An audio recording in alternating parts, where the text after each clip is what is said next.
Good afternoon. It's August in 2023 and we're celebrating another anniversary for our classmates and ourselves.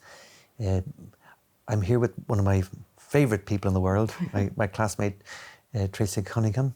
My name is Frank Kelly. We graduated in 1988, so this is our 35th anniversary get-together. So really delighted to be here and to, I guess, save a few words for posterity. Tracy, thank you for coming and sharing this time. Delighted to be here. Delighted to be here. It's great. I guess what I might do is, to start our conversation, I might just ask you a little bit about what made you the drive towards getting into medicine and coming to the College of Surgeons back in the day. Yeah, sure. It seems like quite a while ago now, but Sure does. I think I probably ended up doing medicine from something that happened when I was quite young. So when I was only 12, my brother's very good friend actually had leukemia. So they were only 9 years of age. And that was kind of really impacted me. And I actually never really thought beyond medicine. So it was always from that age, I was thinking medicine. And I don't think maybe I didn't have the imagination, but I didn't look at anything else. And it was always what I wanted to do. And then when I was looking at the colleges, I actually had an offer for both here and for UCD. And I picked here because at the time my mom was invigilating in here. And I had this idea of surgeons being so international. Yes. And I was, in suburban Dublin in Rathfarnham in a girls' school. And the idea of coming somewhere with people from all over the world. And I must say, I think it's one of the best decisions in hindsight that I ever made because really, I think we had a unique group and a unique experience being here together in surgeons. Yes, I would share that, absolutely. And during your time in college, is there any particular highlights, particular stand-up moments on your educational journey getting through to final med? I guess in my head, I always divided up between our preclinical years and our clinical years. So in the preclinical, for me, that's really where we came together as a group because we were in lecture halls all the time or in the lab, or maybe the standouts are probably the anatomy lab, I would think. Yes. And I still remember everything. I think my heart pulse, my rate goes up a little bit as I walk past, but standing there twice a week, waiting for the doors to open for card signing. Card signings. And would MOB come to our table? That's right. Or would she just keep going over to the rugby table? Yes, Were we okay praying. that week? Praying. But I think that was a real standout. And But we learnt our anatomy, we really did. I think there was one part of anatomy that I never really got, and that was the foot. Okay. Because I was at an intervarsity and I missed that card signing. So clearly the card signing worked. It did work. But and then we had so much fun. Like I remember Freshers Week and all of those weeks, and the three-legged pub crawls that became 10-legged pub crawls. Yes. But we had such fun. Yes. And then we kind of worked our way into the clinics. I think we had was it in second med or third med, we started going to the JERV a few times. Yes. And then we were in the clinical years. And Yes. I must say, I think some of the tutors and the lecturers we had, they were brilliant. They were just so patient. I remember really clearly being out in Blanchardstown, and I just couldn't hear the difference in percussion. I just couldn't get it. And there was a respiratory physician there. Do you remember the Dr. Callahan? Callahan. Yep. And he would be, it felt like an hour, and he'd percussing the wall, the table, the everything, until finally we could hear the difference. And I guess the other big thing for me in the clinical years was the TOES elective. Oh, yes. So we went, myself and Maria, headed off in our naivety to Mau in Botswana. I remember you going there. It was incredible. So we knew less than nothing. We thought we knew it all. And we arrived at this hospital in the middle of nowhere where the patient spoke I don't know how many different languages. And there were two trained doctors, and they were a husband and wife, and they were Dutch. And they said, we haven't had a holiday for 3 years. Bye. So we were, rabbits in the spotlight. But it was amazing. I think that really fast-tracked our learning clinical acumen. Yeah, to break the books open and get on with it. Yeah. But what about you, Frank? Because you were a fabulous student. Well, I wasn't sort of sure about that. But I suppose my start in surgeons was a telephone call. I'd applied in the CAO at the time, and a telephone call came through, I'll never forget it, from the college to say they were offering me a position. Now, at the time, I guess, like any rather naive Dublin kid, I thought that the surgeons was this very elevated institution full of serious doctors and professors, and I was right. But it was literally a telephone call, and I said, yes, please, I'll take the spot. And so, like yourself, started off in 1982 here. I never forget it. It was October the 3rd. It was a tremendous day to start a career in what has become a passion, I have to say, over my life, like your own, Tracy. And then going through the years, like you say, Dublin was a different place in those days. We're talking about little over 40 years ago. Dublin was a much more intimate place, and the most exotic things in the city were our classmates. All these people from different races and creeds who came from all over the world to study medicine in the city, and to share time and space with those people as we all got to progress our interests and learn as we went. And like you say, it's the preclinical year was the sort of the hard work of learning and anatomy lab. Physiology I particularly enjoyed, I have to say. I found it very tough but very rewarding. And I'm grateful to a couple of friends of mine, Dennis Lincoln in particular. Dennis was he had done his degree in physiology, and he really helped me get through some of the more tough concepts in that science, which I became to enjoy and put into clinical practice, and still do actually. And then the clinical years, like yourself, it was so much fun. We used to ride around on bicycles everywhere, you'll remember, because again, Dublin was so accessible, but the buses were a disaster. There was an hour between buses. If you missed one, you were walking. So it was a case of getting on the bike. I decided early on after pre-med just to cycle to college. And from that moment onwards, everywhere we went, lecture in the morning, Mary's in the park in the afternoon, or Jervis Street in the morning and back to college in the afternoon. This constant movement through the city was so much easier on a bicycle. And great clinical exposure in those old hospitals, which are sadly gone, Richmond and Jervis Street, both. They were great times.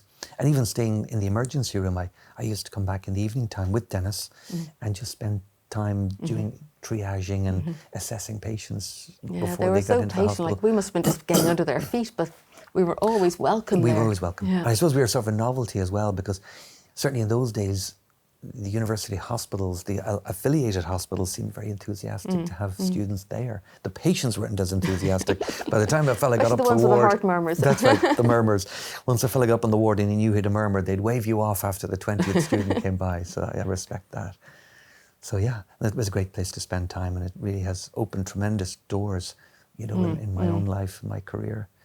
And it's still a place, and as I said to you earlier, Tracy, informally, it's a place that's embedded in my DNA. It's the person I've become is from this institution. The friends I've made are for life. The experiences, we all get together at these reunions, and we just pick up where we left off, which is really extraordinary. And I thought during that whole awful period of COVID, we all came back together, didn't we? And there were those regular the Zoom calls. That were the line was open for hours to cope with all the time zones. People dropping in, and of course, and people just supporting each other. Very difficult times for everybody. And something I think we've yet to digest, I must say, as a profession and as a society. Very interesting times.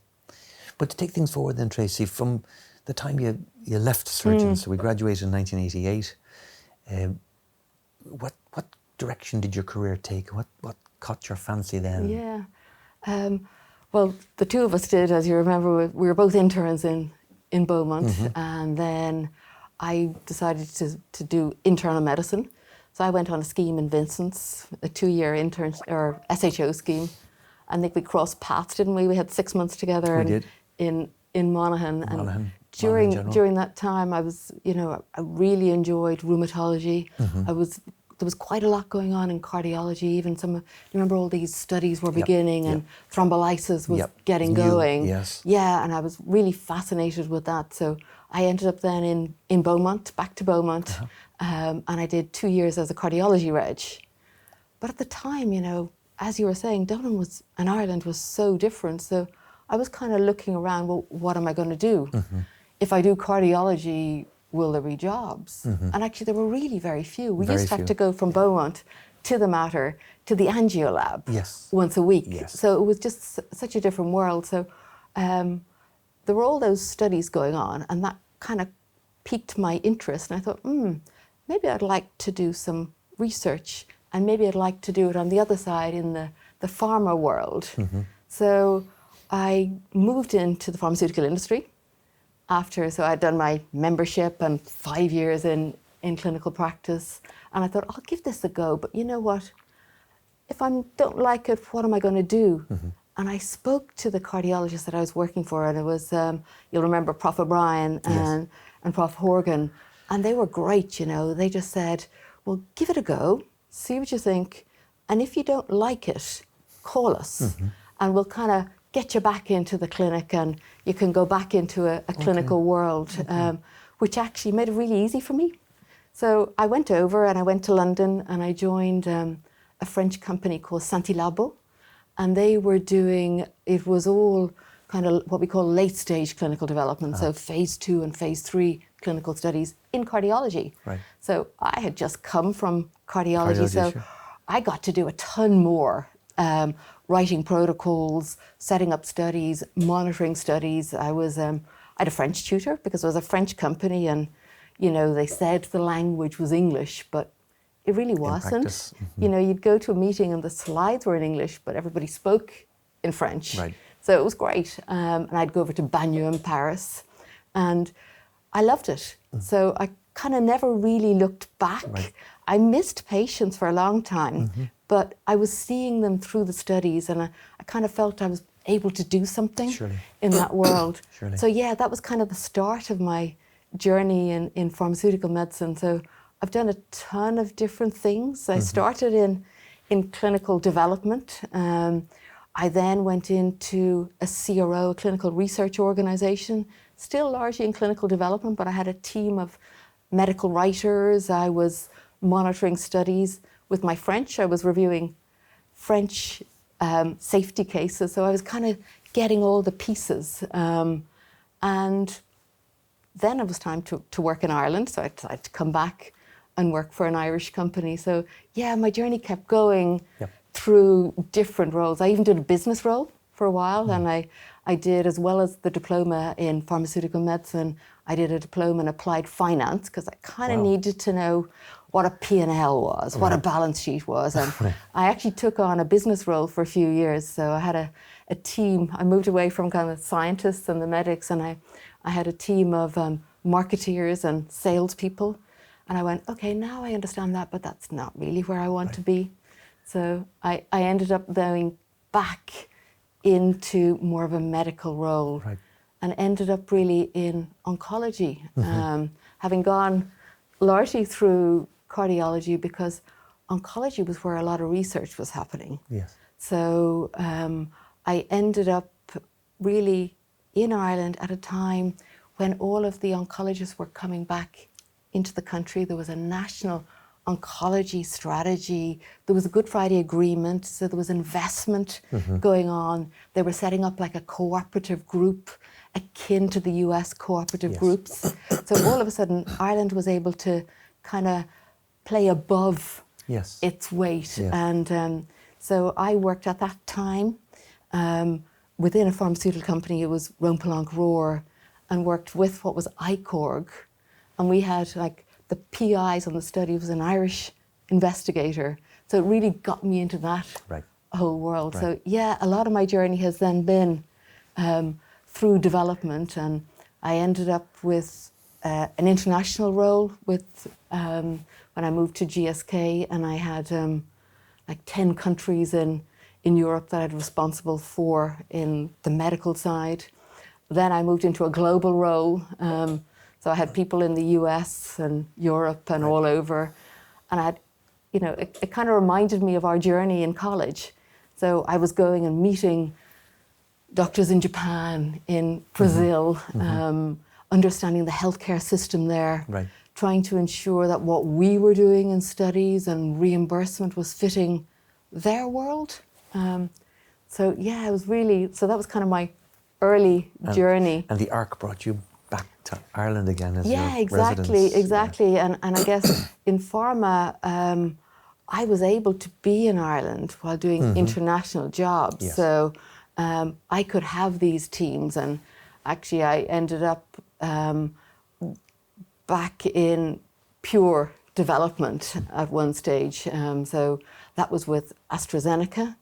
And there they were a bit more needed people to be present because they were setting up a kind of more intense unit in Cambridge. So I was actually doing commuting from here. So I was commuting every week. So that was kind of hard. Yes. But yeah, it was actually hugely rewarding though, because I was doing, I was leading the development of a product in neurofibromatosis. Okay. And this was with PEDS patients. Okay. And they developed these, they're benign tumors, so it wasn't pure oncology, but they're not really benign in their manifestation. So their plexiform neurofibromas growing anywhere in the body.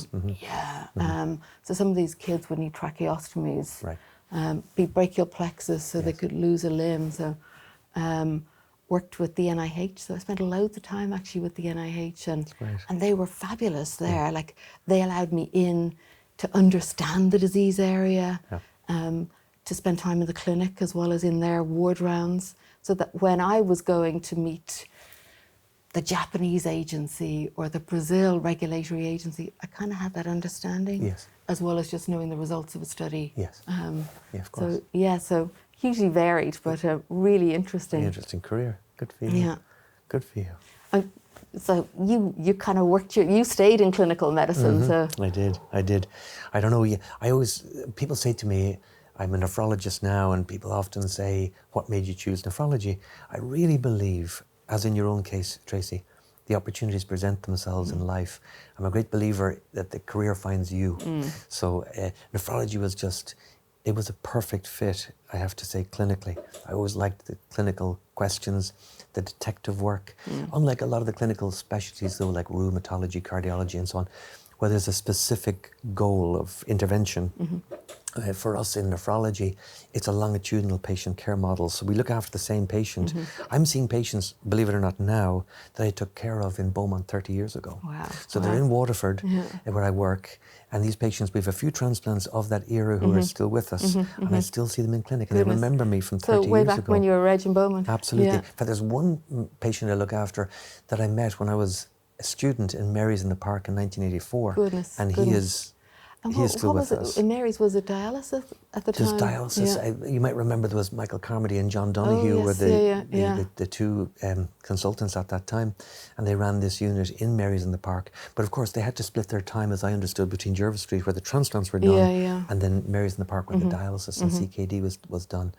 So we've gone from that time when there was 2 nephrologists, then 3 in the country, then 4 in the country. Galway opened up and Cork opened up with nephrology. And now, last count, I think we're 40-something nephrologists in Ireland. That's totally different, isn't it? Like the oncology story you tell, it's risen to meet the demand. You know, so when I started doing research in oncology, I think there were 3 public oncologists in the country. Because, as you remember, when we were in Beaumont, we were looking after oncology patients in the specialist areas. Absolutely. Oncology didn't exist at the time as a specialty. That's right. Our pulmonary physicians prescribed cancer treatments and so on. Absolutely. Things have come on in leaps and bounds. But what about your time? You spent a good bit of time in the States when you were training. Yeah, so I suppose after I spent a few years in Beaumont and finished my basic training and some nephrology training there, excuse me. And then the opportunity came to go to the US. And I kind of had this notion of traveling west. I don't know what it is. It's this romantic notion of going west. I had to do it. So I didn't just go to the States, I had to go to Oregon. I had to get far west as I could. Now, it wasn't that I chose that program particularly, but when I was doing a residency, I did some interviews, and Portland, Oregon had the right fit for me. It was a largely clinical program for nephrology specialist training with enough transplantation, hypertension, and pharmacology involvement that it had a kind of a diverse clinical application. So I spent very happy 6 years in the training program And was there. there a transplant unit there as well? Yes. In fact, we've 2 in Portland now, but there was one when I was there, and a very busy transplant unit. We also, because I worked at the Veterans Hospital half-time as a fellow, we also did all the liver transplants for the veterans. So with a lot of nephrology involvement in liver transplantation, the complications and medications and so on. So everything west of the Mississippi was transplanted in Portland, veteran patients. So we had people coming from Alaska, really perfect Nebraska, for you. you bet. Yeah, vast areas. Yeah. And again, it was frontier country when I got there. When I got to Portland, it was 1993. It was exactly 30 years ago. And it was a frontier town. It still felt like a frontier town. Foreign accents were very rare. When I left it 12 years so later, we both left Ireland at the same time. So that's when I went to London to start in pharma. That's right. Kind of, at the time, as you recall, Tracy, there was very limited career advancement in Ireland. There was no formal training for nephrology at that time in Ireland, so you had to travel. Yeah. And so the we both choices kind were of clear. did our membership and a couple of years reg and then left. And then made decisions, And I was given a choice, UK or America. And to be honest, America just fitted better with me, as a society then. Was there anybody else from surgeons in that part of the world? There was nobody. I'm trying to remember. Of course, I had our late friend John Kelly. We shared an apartment for some time, and then when I moved to Portland, it was Morris who lived with us for a time. We shared an apartment there too, while he did a stroke fellowship at Portland. But they were the only sort of surgeons' contacts I had. I know subsequently that there are some anaesthetists who've come through on anaesthetic training programs to Portland. I've met them here, not there, interestingly, but nobody I knew at that time. I knew one UCD graduate in the US, and that was about it. It was pretty maybe everybody remote. else was more kind of the East Coast. East Coast was always the bias, I thought. Yes, East Coast. Boston, New York. And then how did you end up coming back home? An opportunity came up for me. I suppose at that time I had completed my training. I was in a job as I was a academic faculty, and I just decided I had turned a critical age of 40 when you've got to make a decision. Do I stay now or do I consider alternatives? And wonderful though America was to train in, I just knew that my future didn't lie there. So I looked at opportunities, and I was very fortunate to land a spot back in Ireland again. So I came initially to work in Northern Ireland, in Derry, and then transitioned to where I am now. So it was a great opportunity. I couldn't miss it. And I'm grateful that I made that choice, actually, because it is a work-life balance in this country that is still very favourable. We work hard. And was that a big part of then, the work-life balance? Yes. Ultimately in the US, that was something I couldn't sustain. I was in a 3-man practice. We were doing, 80-hour weeks, covering a variety of kidney units in a variety of hospitals, emergencies all the time. And exciting when you're 30, a little bit less exciting when you're 40, but I couldn't imagine when I got to be 50 if I'd still be able to do that running around. So how's Waterford? Waterford's great, I have to say. I'm still a believer. And interestingly, we have the students from the College of Surgeons come down to us, and it's great to have them there. And one thing I stress to them is the lesson I've learned along the way, no matter how many postgraduate qualifications and degrees you get, at the end of the day, what the patient needs is somebody with an interest and clinical skills to pick up a diagnosis and to listen to them. And one of my sort of take-home messages I repeatedly say to the students is, listen to what the patient is saying. It's still old-fashioned. The old-fashioned medicine still works, despite the tremendous advances we've seen in precision medicines like you see in oncology. But it's fascinating because that's coming in more and more into my world of development. So when I started, there would have been very little of these quality of life questionnaires or ways of evaluating endpoints other than kind of hard endpoints. So, looking at sugars or survival or whatever. Now, in fact, we're building in lots of and validating all of these measurement tools, because while the FDA and the European Medicines Agency want those hard endpoints, actually when you start translating it into the healthcare systems, what reimbursement and what the clinicians and most importantly what the patient want is actually, well, the so what. Yes. what's it going to mean to my quality of life? Absolutely. So we're doing exactly the same as you're doing when you're training Yes, that's students. great. We're really focusing on that. And Yeah, ask the questions. yeah. Yeah. So like I'm seeing now, patient advocacy didn't really exist. It was in pharmaceutical companies, but it was kind of minor. So like even way back many years ago when I was medical director in GSK in Ireland, I actually had the opportunity to get involved in a group called IPOSI, which is a patients, academia and industry. Okay. And really what they were, and there was a European entity as well. Okay. So all the different countries plugged into the European entity. But what we were trying to do was bring those together. And we did talks I remember we had a fabulous session in Farmley where we brought all of those entities together discussing clinical research. And the voice that was most powerful was the patient. Right. So the patient coming up and telling the story. Yes. That works. I appreciate that. So it's We do see that in nephrology too. Any time we get to a conference when a patient, like the old days in Jervis Street, do you remember Prof. Collins used to bring a patient in and they'd tell their story and you'd remember and you would learn. Yes. And similarly, when you get a patient experience, it reminds you of what's really important about what we do. It isn't about achieving a particular target. It's about outcome satisfaction for a patient and their family. And that's something that I guess we have to keep reminding ourselves. As medicine becomes so much more technological, we have to keep reminding ourselves about that. Yes. It's really important. And actually that's one of the things that, as I've gone up through the pharma world, is I always encourage physicians who are coming in, make sure you seek time in the clinic, see if you can go in, spend a bit of time, get to know the disease area, because even if you'd worked in that therapy area, when you were in clinical practice, things change and you need to keep having that conversation rather than, a lot of the time we're with protocols, we're with clinical study reports, we're with, modules into the different agencies, but we have to keep the patient always. Always. Yeah. And can I ask you, Tracy, what do you foresee in the next, let's say, 5 to 10 years in the world of pharmaceutical medicine? What's the next big thing? Yeah, it's utterly fascinating. Well, where I am now, I'm back really home.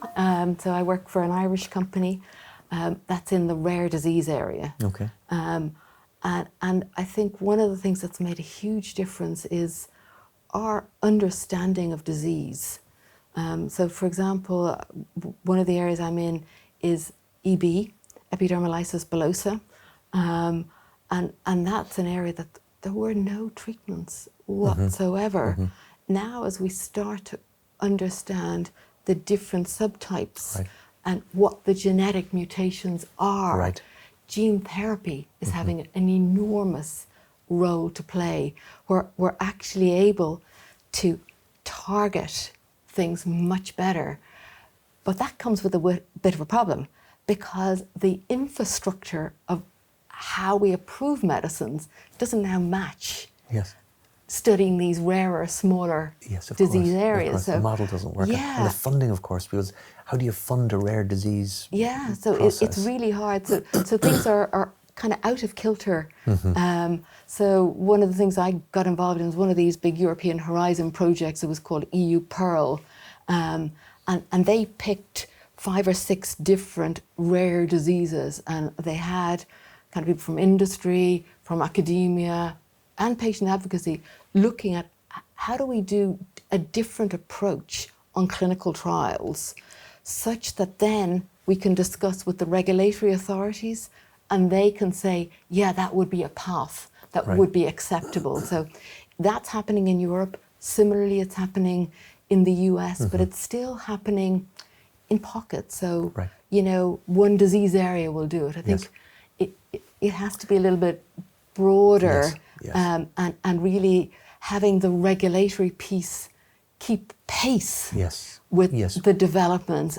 And that's a challenge. But the other challenge that we find is as you get more and more new medicines, you can't just keep adding and adding. We have to find a way to get a little bit better so that we can be kind of a little bit more personalized. And that's beginning.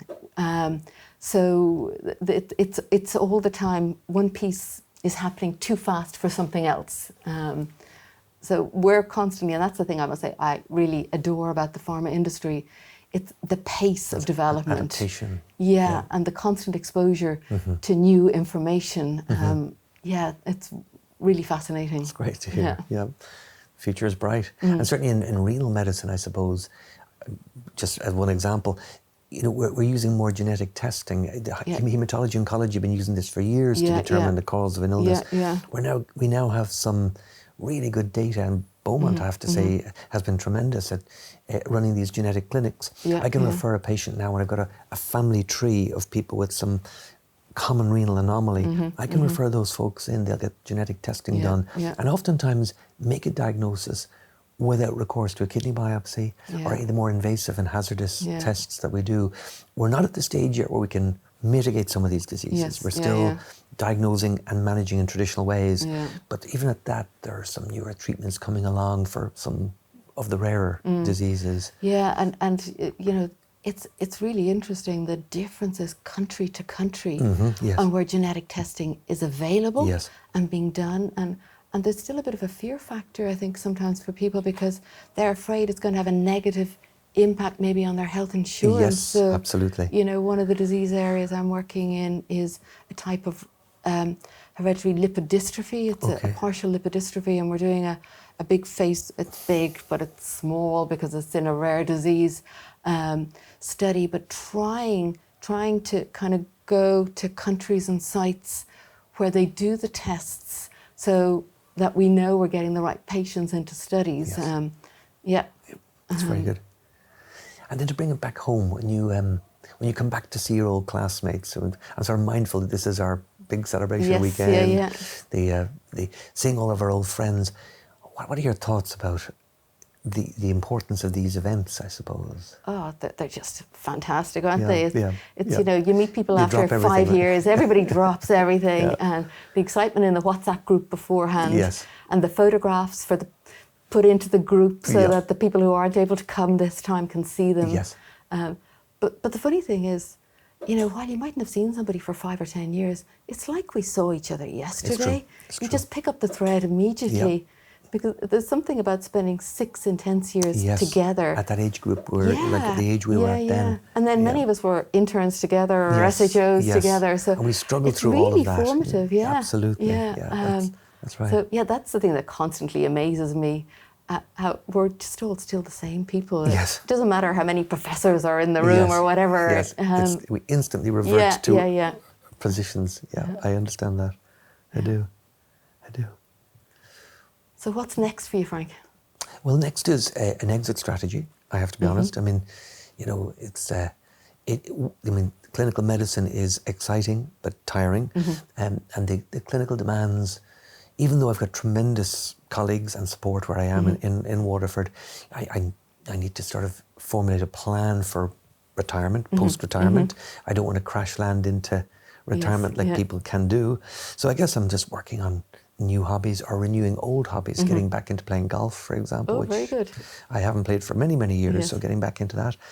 And back actively hiking again and just staying as active and fit as I can so that retirement will be, you know, I can be as busy as I want to be, you know, so that's the next big thing for me, I hope. In the next 5 years, I would expect. Yeah, I must say, I'm thinking the same way. So the company I'm in at the moment, it's been really intense, I think, especially with COVID, where everybody was stuck remotely, and all of the work that we were doing with regulatory authorities, with the FDA, it was video calls or even some audio calls, so really, really hard. So, but I'm at a stage where the product that I've been working on for EB, we've got it approved in Europe.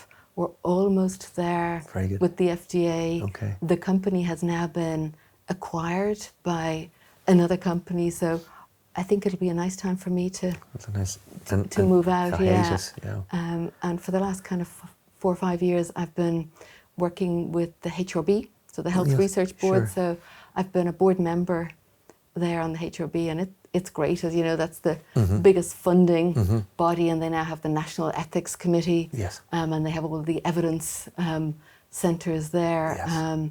So I find that really rewarding. Yes. To so- step back a little bit from yeah, the day-to-day. I'll be able to give a wee bit more time to that and maybe look at a few non-exec roles because Yes. like you, I don't know that I'd be able to completely stop. I appreciate that. But I certainly would like to have a few weekends Yes. back to myself Yes, and I a understand little bit of that. time in the evenings. Yes, and Yeah. travelling. I'd want to do some more travelling. It's Yes, when you get busy with Get your that career. bucket list going. Yes, Yeah. yes. There are places I need to get to.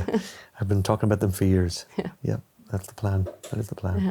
But I would say it's been great having this chat together It and has. catching up with all of our friends over the last Yes, few days. And even though I've been familiar with your career all along, of course, Tracy, it's only when you tell me the highlights of it that I begin to appreciate really what you've achieved. It's great. Yeah, no, it's amazing. I must say, when I think of some of the achievements and when I was leaving here, there's no way I thought I would have been responsible for approving a number of drugs in rare diseases for patients who didn't have anything else. So a lot of the kudos actually is due to what we learned here in the training we had. It's the principles. The principles and the way of thinking and actually the approach. Yeah, absolutely, and the professional standards which we still uphold. Yeah, very it's much something so. we were taught at the very beginning and repeatedly, and I still teach it myself to the students and young doctors working with me.